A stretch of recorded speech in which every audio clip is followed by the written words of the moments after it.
She opened her bakery during the blackout, and the Mafia boss never forgot her name the night all of Chicago went dark. Nora Bell opened her bakery door to a stranger with storm water in his hair and pain hidden behind his eyes.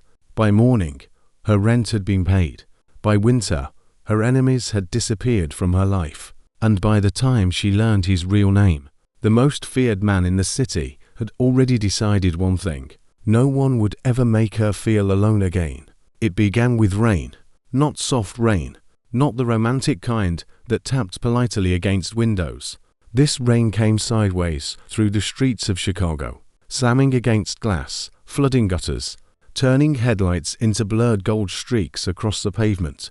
By 7:30 that evening, the north side had lost power. Restaurants went black. Traffic lights blinked out. Apartment buildings groaned as elevators stopped between floors. People shouted in the streets, holding phones above their heads as if the sky owed them a signal. Inside Bell and Butter Bakery, Nora Bell stood behind the counter with a flashlight between her teeth and a candle in each hand. The bakery had belonged to her grandmother first, then her mother. Now it belonged to Nora, at least on paper. In reality, it belonged to debt, cracked floor tiles, an oven older than most of her customers, and a landlord who reminded her twice a month that sentiment did not pay rent. Still, Nora loved it. She loved the smell of cinnamon and yeast before sunrise. She loved the old brass bell above the door. She loved the wall of faded photographs showing 3 generations of Bell women standing behind the same counter with flour on their sleeves and stubborn hope in their eyes. The power outage should have made her close early. Instead, she lit candles and kept the door unlocked. There were still 2 trays of warm rolls in the back, and Nora hated the thought of throwing away food while half the neighborhood shivered outside. So she wrote on a piece of cardboard and taped it to the front window: "Free coffee while it lasts." People came in slowly at first. A bus driver whose route had stalled 3 blocks away, a mother with 2 tired children, an old man from the apartment above the pharmacy, a college student with soaked sneakers. Nora served coffee from an old camping pot, wrapped rolls in napkins, and told everyone they could stay until the storm eased. Her assistant, Tessa, had called in earlier because her basement was flooding, so Nora worked alone. She was used to that. People called her kind like it was a compliment. They did not understand that kindness, when practiced long enough, could become a form of endurance. At 9:15, the last family left. The bakery grew quiet except for rain striking the awning and the low hiss of candles burning near the register. Nora stacked paper cups, wiped the counter, and checked the back door twice. That was when someone knocked. 3 times. Slow, heavy. Not at the front door, at the alley door. Nora froze. No customer used the alley entrance. Even the delivery drivers avoided it after dark. She reached beneath the counter and picked up the rolling pin her grandmother had once called the Italian security system. The knock came again. Nora moved through the kitchen, past cooling racks and sacks of flour, toward the back door. "Who is there?" she called. For a moment, only rain answered. Then a man's voice came through the wood. "I need 5 minutes out of the storm." His voice was low, controlled, tired in a way that sounded practiced. Nora tightened her grip on the rolling pin. "The front door is open. I cannot use the front door." That was the wrong answer. Every reasonable woman in Chicago would have stepped back, locked the door, and called the police. Nora almost did. Then lightning flashed through the small window above the sink. For half a second, she saw him. A tall man in a black coat, one hand braced against the brick wall, head lowered against the rain. He was not swaying, but he was close. His dark hair was plastered to his forehead. His face was pale beneath the sharp lines of exhaustion. Something about him was wrong. Not dangerous wrong, wounded wrong. Nora had seen that look before. Her father had worn it the year before he died, when he tried to hide pain from the women who loved him. "Step back from the door," Nora said. The man obeyed immediately. That surprised her. She unlocked the deadbolt, but kept the chain on. When she opened the door a few inches, cold rain rushed in. The stranger stood under the weak glow of the alley emergency light. He was maybe late 30s, tall, broad-shouldered, clean-shaven, dressed well to be wandering through an alley during a blackout. His black coat was expensive, but torn near one sleeve. His eyes were the thing Nora noticed most. They were a dark grey, almost silver in the candlelight, watchful and unreadable. 5 minutes, he said. Then I will leave. Nora looked at his left side. He was holding it too carefully. You are hurt. His jaw tightened. I have had worse evenings. That is not an answer. No, she should have closed the door. Instead, she looked past him into the alley. A black car rolled slowly by the far end, headlights off. The stranger did not turn his head, but his eyes shifted. Barely. Nora saw it. Someone was looking for him. Her heartbeat quickened. She removed the chain. Come in. He stepped inside. Rainwater hit the kitchen floor beneath him. Nora locked the door again, slid the chain back into place, then pushed a chair under the handle for good measure. The stranger watched without comment. Sit, she said. He looked at the rolling pin in her hand. You plan to defend yourself with that? That. My grandmother survived 3 robberies with this rolling pin. Then I respect the rolling pin, despite herself. Nora almost smiled. Almost. She pointed to the chair near the prep table. Sit down before you fall down. He sat. Not because he wanted to, because his body had finally overruled his pride. Nora pulled the first aid kit from beneath the sink and placed it on the table. I am not a doctor. Good, he said. Doctors ask too many questions. So do bakers. His mouth moved. Slightly. It might have been a smile if he had more strength. Nora washed her hands, returned to the table, and examined the tear in his coat. There was a wound beneath it, not as terrible as she feared, but bad enough to make a lesser man faint. She did not ask how it happened. He did not offer. For several minutes, the only sounds were rain, thunder, and Nora opening gauze packets with her teeth. You have done this before, he said. My father was a mechanic. He believed hospitals were for people with extra money. The man watched. Her hands. And you. I believe hospitals are for people who are not being followed by cars with their headlights off. That made him look at her properly. Nora did not look away. The bakery was dark around them, lit by candles and the occasional white flash of lightning. Flour dusted the table between them like pale ash. The air smelled of cinnamon, coffee, rainwater, and danger. You notice things, he said. I own a small business. Not noticing things gets expensive. A faint breath escaped him. This time, Nora was certain it was a laugh. She bandaged his side as best she could. Then she poured coffee from the camping pot and set it in front of him. He stared at it. What? No one gives coffee to a stranger bleeding in their kitchen. You are not bleeding anymore. That is not the point. Nora leaned against the counter. Then what is the point? He looked at her for a long moment, as if the answer should have been obvious, but somehow is not. Most people would have asked what I could give them in return. Nora looked around the bakery, the cracked tile, the old oven, the unpaid bills tucked beneath the register, the rain pressing at the windows. I am sure you could give me something, she said, but that is not why I opened the door. His expression changed. Not much, just enough. It was the smallest fracture in a wall Nora had not realized she was looking at. What is your name? She asked. He looked down at the coffee. Daniel. It was not his real name. Nora knew it immediately, but she had already decided not to ask questions he could not answer. So she nodded. Nora, I know. That made her stiffen. The man noticed. My apologies. I saw the sign outside. Bell and butter. Nora relaxed by 1 inch. Right, a siren wailed somewhere in the distance.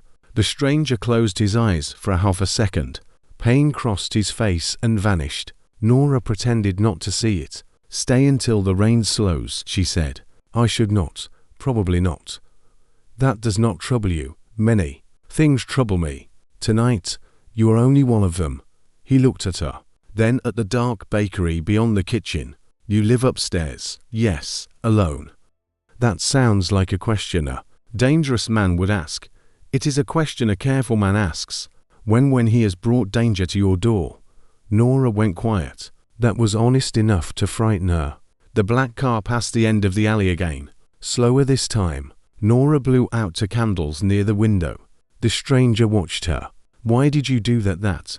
Because from outside, light tells people where to look. His gaze sharpened. You really do notice things. Nora shrugged. People underestimate women behind counters. Yes, he said softly. They do. The way he said it made her wonder who had underestimated him. An hour passed. The rain did not slow. The stranger did not sleep, though exhaustion pulled at his face. Nora heated soup on the small gas burner she used during outages. She placed a bowl in front of him with bread torn by hand. He stared again. Nora sighed. If you make another speech about how people do not feed strangers, I am going to charge you. He picked up the spoon. What do you charge? For soup? For kindness? Nora looked at him carefully. Nothing. That is what makes it kindness. The stranger looked down at the bowl. For a moment, he seemed almost young. Not innocent. Never innocent. But lonely in a way that made Nora's chest tighten. He ate slowly, like a man remembering that hunger was not weakness. At 11:40, the power came back for 3 seconds. The lights flickered. The refrigerator hummed. Then everything died again.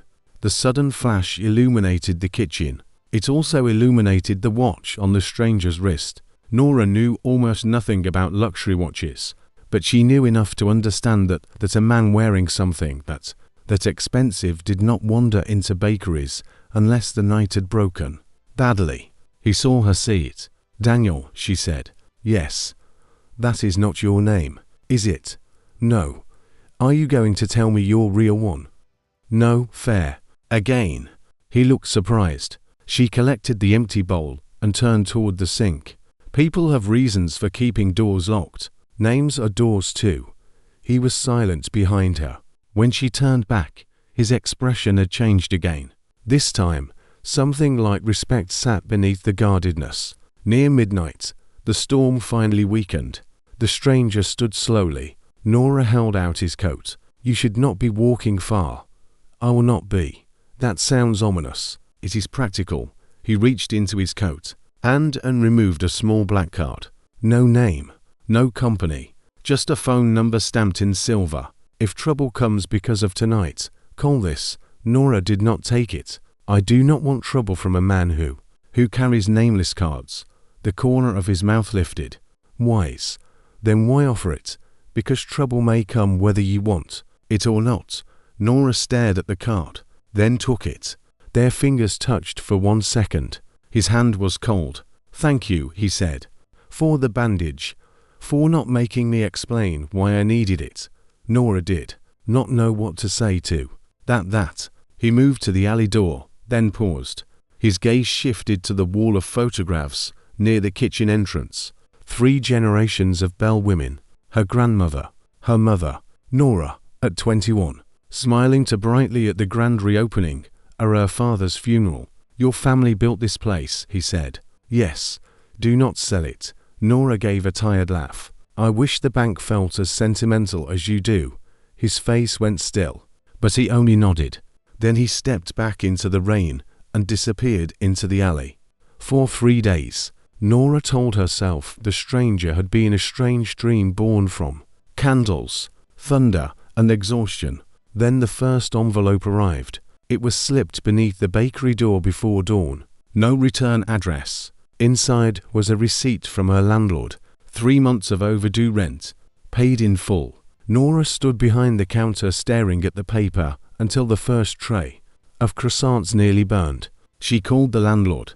He sounded nervous. Yes, Miss Bell. Your balance is current. Who paid it? A private account. What? Private account. I cannot disclose. That. You have never had a problem disclosing threats to evict me. The line went quiet. Then he said, Have a nice morning, Miss Bell, and hung up. Nora looked at the black card, hidden inside the flour tin beneath the counter. She did not call. The second gift came 2 days later. A repair crew arrived at 6 in the morning and replaced the broken front window frame, the cracked kitchen pipe, and the faulty oven door. Nora stood on the sidewalk in her apron, furious. I did not order this. The foreman checked his clipboard. Already paid. By who? He looked at the paper. Anonymous building preservation grant. Nora narrowed her eyes. That sounds fake. The foreman sighed. Miss, I fix ovens. I do not investigate philanthropy. By noon, the oven closed properly for the first time in 4 years. By evening, the bakery smelled better than it had in months. Nora still did not call. The third thing was not a gift. It was a warning. On Friday night, 2 men came into the bakery 10 minutes before closing. They did not order. They did not smile. They stood near the display case and looked around as if measuring exits. Nora felt the air change. One of them had a scar across his lower lip. The other wore leather gloves despite the warmth. Nice place, the scarred man said. Thank you, Nora replied. You here alone? No. The lie came easily. The man smiled. Funny. Looks like you are. Nora reached beneath the counter for the rolling pin. Before her fingers touched it, the brass bell above the front door rang. A man in a grey suit entered. Older, silver-haired, calm. He looked like someone's accountant until Nora saw how the 2 strangers reacted. They went still. The silver-haired man walked to the counter. Good evening, Miss Bell. Nora did not recognize him, but he knew her name. The scarred man muttered something under his breath and backed toward the door. The silver-haired man did not look at him. You gentlemen are leaving. It was not a suggestion. They left. The bell rang again. Rain misted through the open door. Then silence returned. Nora looked at the man in the grey suit. Who are you? Emil Costa. That means nothing to me. It should. Not. Did Daniel send you? For the first time, Emil's expression shifted. Only slightly. Yes. Nora's stomach tightened. Is Daniel his real name? No. I knew that. I assumed you did. The bakery suddenly felt too small. Emil placed a folded piece of paper on the counter. He asked me to give you this if anyone came looking. Nora did not touch it. What is happening? Emil's voice remained polite. You opened a door during a night when powerful people wanted that man outside and alone. Who is he? Emil hesitated. That was answer enough. Nora unfolded the paper. It contained one line written in black ink. I am sorry they found you. Beneath it was another phone number. This one had a name. Matteo Vale. Nora stared at it. The name moved through her memory like a match in a dark room. Matteo Vale. She had seen it in newspaper articles. He owned restaurants, hotels, shipping companies, and half the construction projects along the river. He funded children's hospitals. He sat beside mayors. He smiled rarely, and in every neighborhood, people whispered a second version of the name. Not businessman, not philanthropist, Mafia boss. Nora looked up slowly. The stranger in her kitchen had been Matteo Vale. The man everyone in Chicago feared had eaten soup at her prep table and asked what kindness cost. Emil watched her carefully. Miss Bell, I gave soup to a Mafia boss. You also probably saved his life. Nora laughed once. It sounded strange even to her. I need to sit down. Emil nodded. I recommend tea. She stared at him. Are all of you this calm? No. Mr. Vale is calmer. Of course he is. That night, Nora finally called the number. Matteo answered on the second ring. Nora. Hearing her name in his real voice made the kitchen feel suddenly warmer and more dangerous. You lied to me. Yes. You paid my rent. Yes. You fixed my oven. Yes. You sent a man to scare away 2 other men. I sent Emil to prevent them from scaring you. That is not better. It is slightly better. Despite herself, Nora almost smiled. Then she remembered what his name meant. What do you want from me? Silence followed. When Matteo spoke again, his voice was quieter. Nothing. No one like you gives without wanting something. You did. That stopped her. Rain tapped gently against the kitchen window. A candle flickered on the prep table. Though the power was working now, Nora had lit it out of habit. "I opened a door," she said. "You opened it when I had no right to ask. You were hurt. You were alone." His words were not accusation. They were memory. Nora leaned against the sink. "Did the people looking for you know about me?" "They do now." "Why?" "Because one of them survived long enough to say where I had gone." A chill moved through her. "Matteo." He went quiet when she said his name, as if hearing it from her mattered. "You should leave the bakery for a few days," he said. "No, Nora. No. People like you always think protection, removing someone from their own life." His silence sharpened. "My grandmother built this bakery after my grandfather died. My mother kept it open through a recession and to robberies. I am not disappearing because dangerous men finally notice the door. They may come again." "Then tell me why." Matteo exhaled softly. On his end of the line, she heard distant voices, then a door closing. "The night of the blackout, I was betrayed by someone close enough to know my route. They wanted me isolated before a meeting that would have transferred control of several river contracts. You were attacked, yes, and you came to my bakery because it was the only light still burning on that block." Nora closed her eyes. The cardboard sign, "Free coffee while it lasts." A stupid, simple kindness. A lighthouse made of paper and candlelight. "Who betrayed you?" "I do not know yet. But you suspect someone." "Yes. Who?" His voice turned cold. "My brother." Nora did not speak. Outside, a car passed slowly through the wet street. Matteo continued. "His name is Julian Vale. He believes my life made is smaller." "Did it?" "Yes." The honesty surprised her, but not in the way he thinks. There it was again. That sense of a locked room behind every sentence. Nora should have ended the call. Instead, she asked, "Why tell me?" "Because lies put you in danger. Truth gives you at least one weapon." Nora stared at the black card on the table. "You are very strange for a Mafia boss. I have heard worse." "I am." Shorter pause. Then Matteo said, "Emil will stay nearby tonight." "Outside?" "Yes, not inside." "No. And no more anonymous repairs." Another pause. "The freezer is making a grinding sound." Nora looked toward the kitchen. "Freezer?" "It was absolutely making a grinding sound." "How do you know that?" "I notice things too." Matteo. "Fine. No more anonymous repairs." She should not have smiled. She did anyway. Over the next month, Matteo Vale entered Nora's life like weather. Never all at once. Never asking permission in the ordinary way. Yet somehow always respecting the line she drew. A black car sometimes waited across the street after closing. No one bothered her. The landlord stopped sending threats and started sending polite emails. A city inspector who had ignored her for 6 months, suddenly approved the bakery's outdoor seating permit. Nora hated how much easier her life became. She hated more that Matteo did not ask for praise. He simply removed obstacles quietly, like a man tidying a room before someone he cared about walked through it. She told herself it was debt he owed her.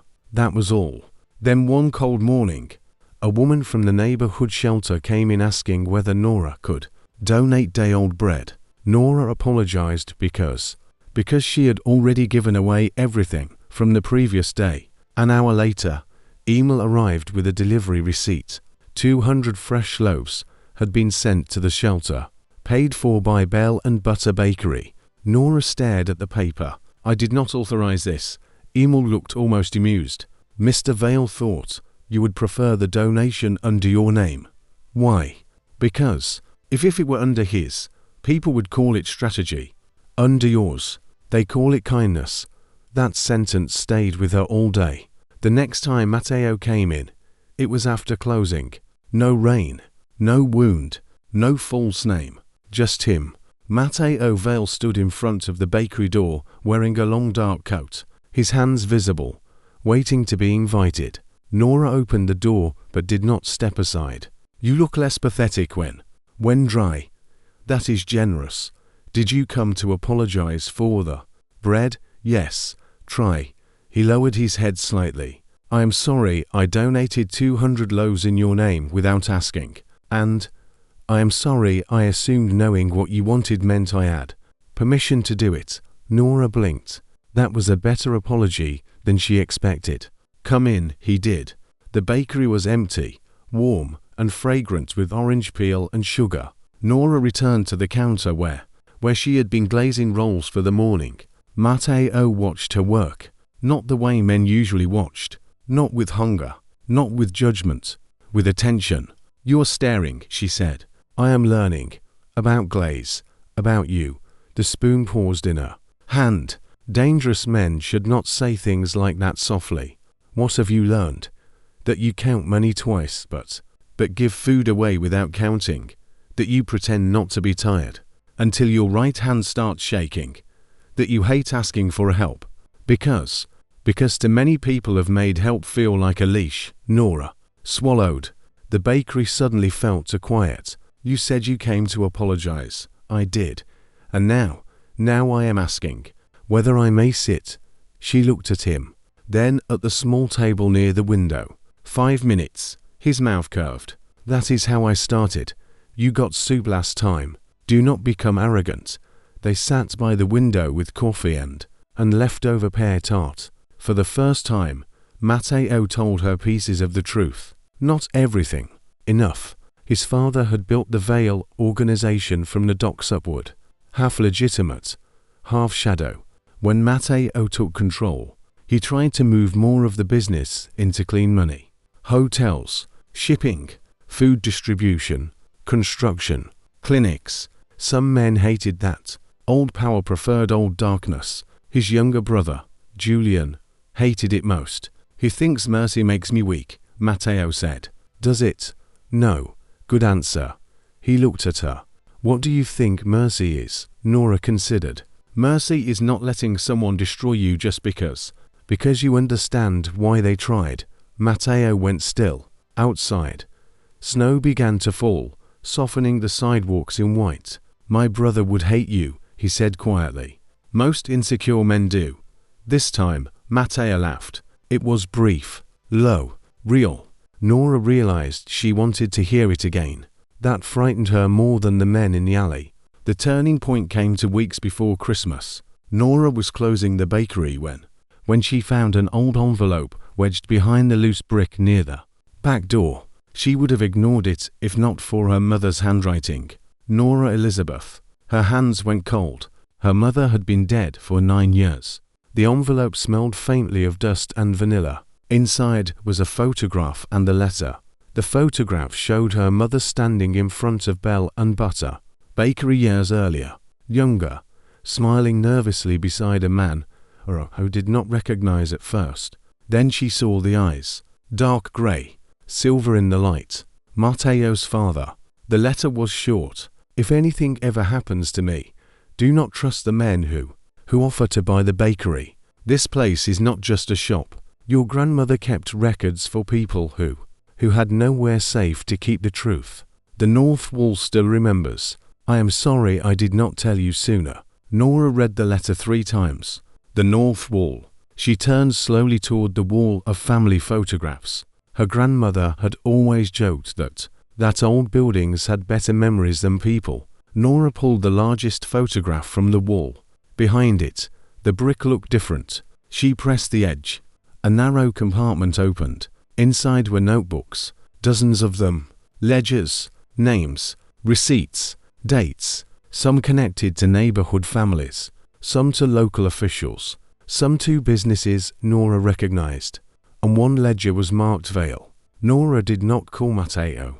Not immediately. She sat on the floor of the bakery in the dark, surrounded by her grandmother's secrets, and understood that Bell and Butter had never been only a bakery. It had been a vault. Her family had protected the records of ordinary people who could not fight rich men in court.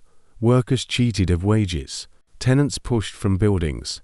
Widows pressured into selling property. Small shops buried under fake debt. And somehow, Matteo's family was part of it. At midnight, The brass bell rang.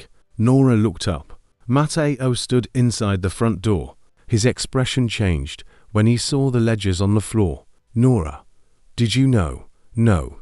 His answer came too quickly to be prepared.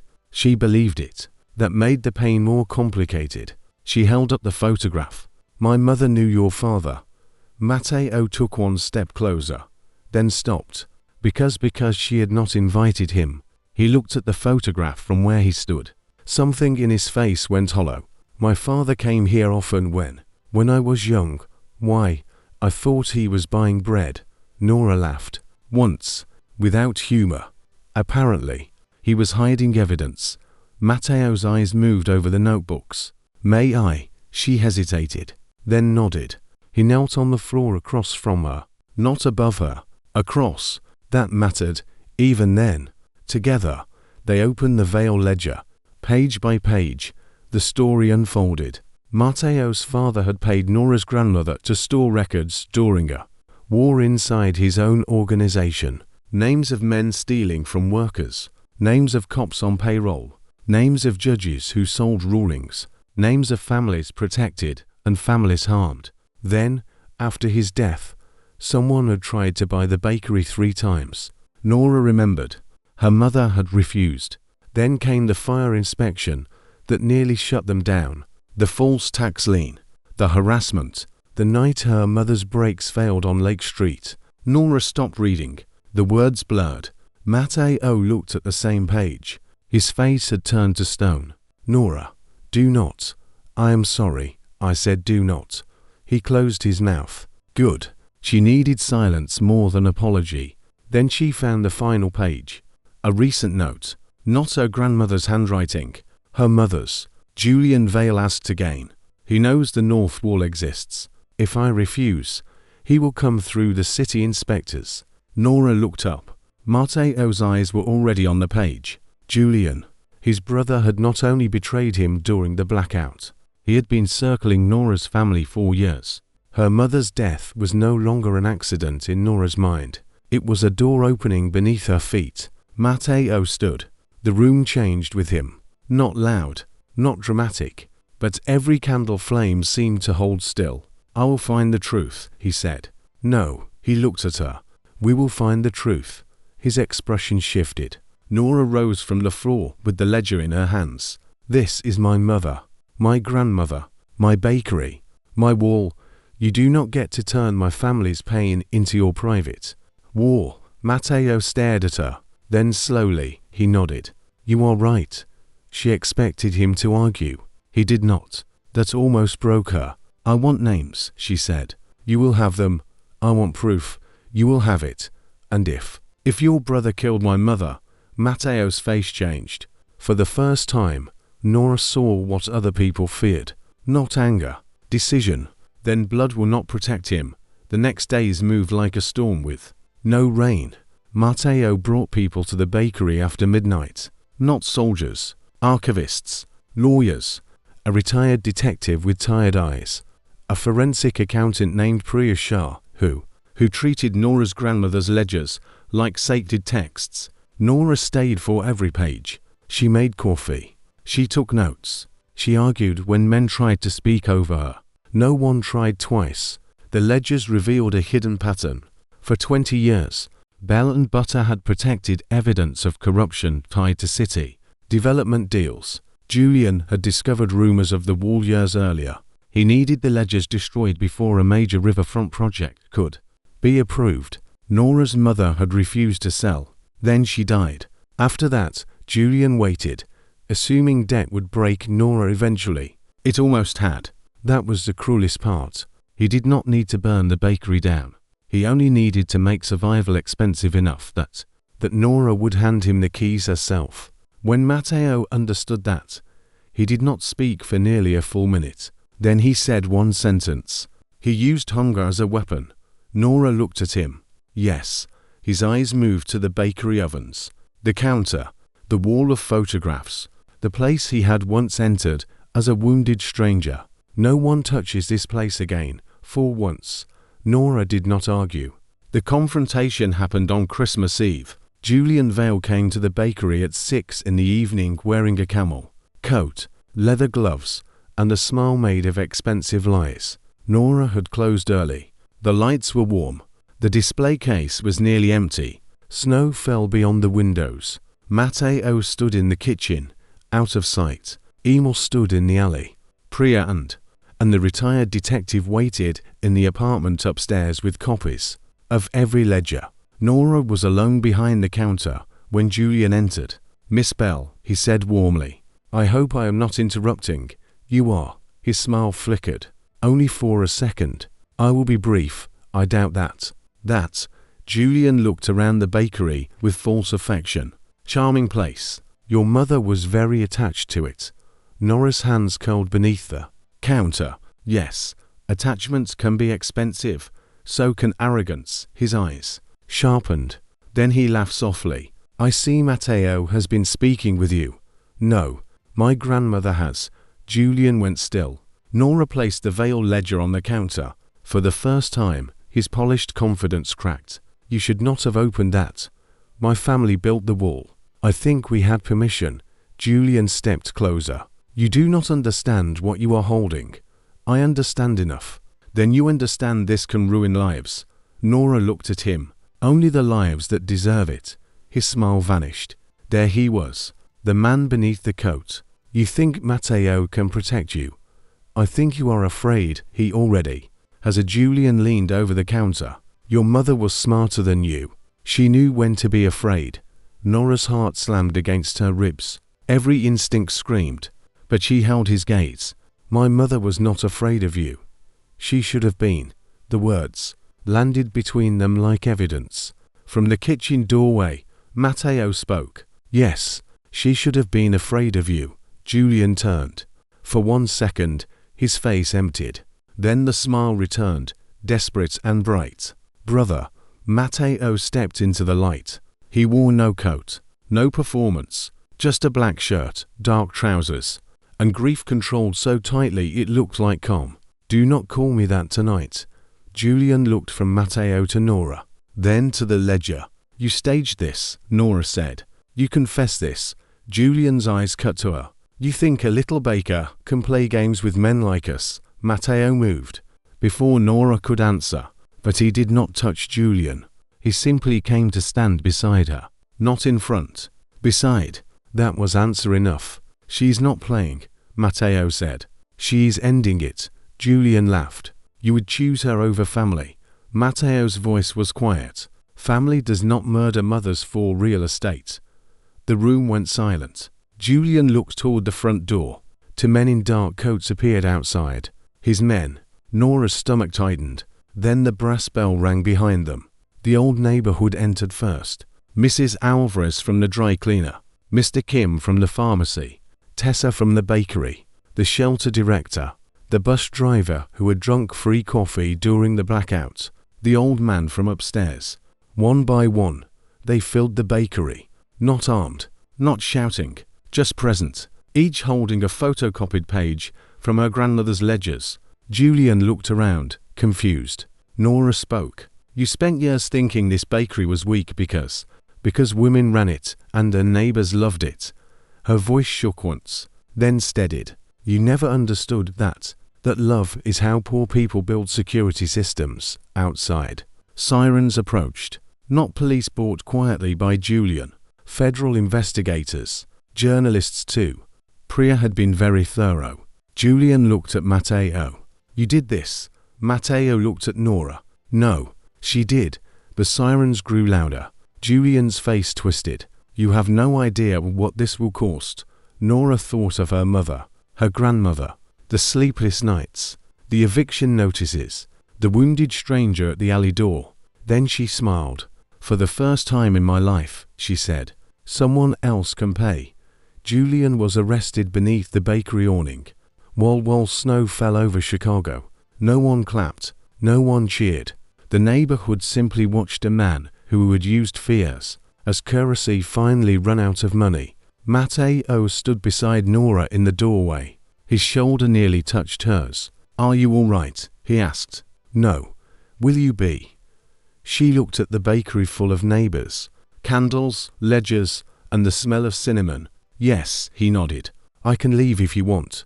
Nora looked at him, the most feared man in Chicago, the wounded stranger, the man who had lied about his name, but not about his gratitude, the man who could have taken over her fight but chose to stand beside it. Stay for coffee, she said.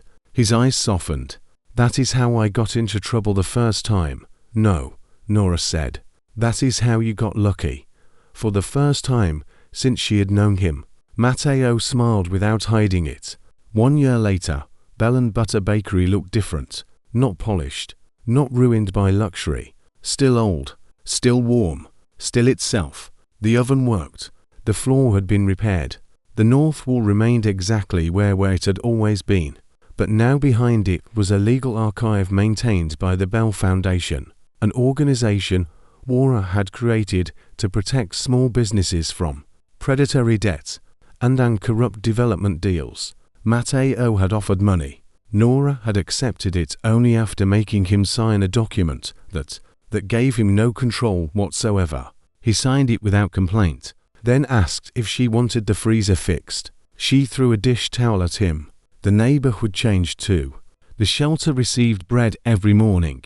The library down the street got new shelves. The pharmacy stayed open after its owner's rent doubled because the Bell Foundation found the illegal clause in the lease.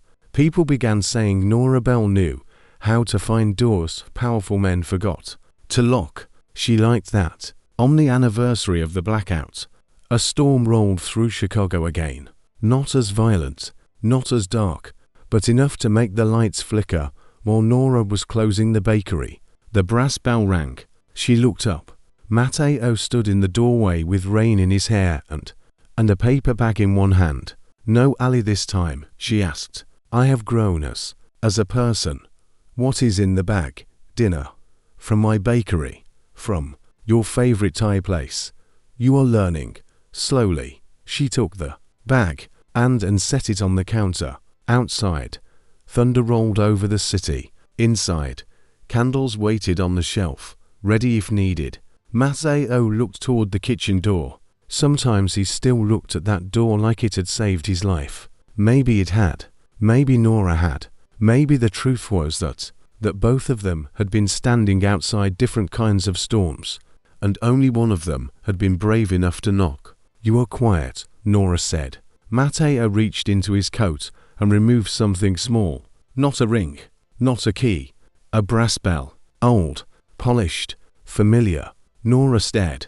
That is my grandmother's bell, the one that hung here before the current one, he said. Your mother sold it after the funeral. Emil found it. Nora took it carefully. Her throat tightened. The metal was warm from his hand. Why? Because some things should come home. Nora closed her fingers around the bell. For a moment, the bakery blurred. She could almost see her grandmother behind the counter, her mother dusting flour from her hands, her father fixing a broken chair near the window. She looked at Matteo. You always give dangerous gifts. This one has no conditions. None. None. She studied him. And what do you want? He answered softly. To be invited to stay when the lights go out. The power flickered once, twice, then died. The bakery fell into darkness. For one breath, the whole city seemed to pause. Nora laughed quietly. Then she lit a candle. Warm light filled the space between them. A year ago, she had opened a door to a stranger and changed both their lives. Now the man who stood across from her was no longer a stranger. Not safe, not simple, not innocent, but honest with her in the ways that mattered. She placed the old brass bell on the counter. Then she walked to the front window and turned the sign to open. Matteo watched her. What are you doing? Nora picked up a marker and wrote on a fresh piece of cardboard. Free coffee while it lasts. She taped it to the glass. Same as last time, she said. Rain slid down the window behind the words. Matteo came to stand beside her. You know people may come in. I hope they do. He looked at her with that careful, quiet attention that had once unnerved her and now felt like warmth. You are still not afraid of opening doors. Nora looked at the dark street, the passing headlights, the people hurrying through rain with their collars raised and their heads down. "I am afraid," she said. Then she turned back to him. "I just do not think fear should be the only one holding the key." The first knock came 5 minutes later. A young couple soaked from the storm. Then an old woman whose bus had stopped running. Then a delivery driver. Then 2 children with their mother. Nora served coffee. Matteo carried chairs from the back without being asked. No one recognized him at first. Or if they did, they were too cold and grateful to care. The bakery filled with candlelight, wet coats, soft voices, and the smell of bread warming in the old reliable oven. At some point, Nora looked across the room and saw Matteo handing a roll to a little boy who had dropped his gloves in a puddle. The boy smiled at him. Matteo looked startled, as if kindness still surprised him when it came without fear attached. Nora understood then that the story people would tell was wrong. They would say she saved a Mafia boss during a blackout. They would say he repaid her. They would say he protected the bakery. They would say she exposed his brother. All of that was true. But it was not the whole truth. The whole truth was quieter. A woman had kept a light burning when the city went dark. A wounded man had followed that light. A bakery wall had remembered what powerful men tried to bury. And the simple act of shelter had become the beginning of justice. Near midnight, when the rain softened and the candles burned low, Matteo found Nora behind the counter. "You look tired," he said. "I am tired. Do you regret it?" She looked at the crowded bakery, at neighbors drinking coffee, at strangers warming their hands, at the old brass bell resting on the counter where it belonged. Then she looked at Matteo. "No," his eyes softened. "Neither do I outside." Chicago slowly began to glow again. One window, then another, then entire blocks returning from darkness. But inside Bell and Butter Bakery, no one rushed to leave. Sometimes light did not come back all at once. Sometimes it returned because someone guarded a flame long enough for others to find it. And Nora Bell, who had once believed she was alone against the storm, finally understood what her grandmother had known all along. A door could be a weakness. A door could be a risk, but opened at the right moment, for the right person. It could also become the beginning of everything.